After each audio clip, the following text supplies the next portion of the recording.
1 மணி நேரத்துக்கு 1.5 மணி நேரத்துக்கு முன்னாடியே போயிட்டான் டிக்கெட் எடுக்க. நாங்கள் ஒரு 10வது ஆளாக நின்றுப்போம் வரிசையா இருந்தது. சவுண்ட் வச்சாங்க தியேட்டரில்.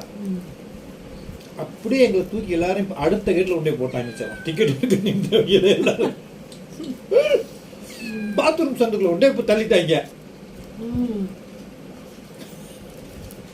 ரஜினியை கவுண்ட முடியும். இந்த தங்க செயல் பரிசு வாங்க போகிறதுக்கு இந்த கண்ணாடி செல்லாமல் செருப்பு இல்லாமல் பணி இல்லாமல்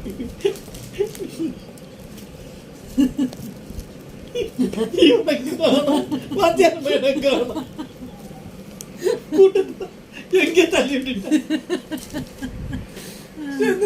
காணாம போயிட்டா கொல்ல போறது பார்த்துட்டேன். நிற்பேன்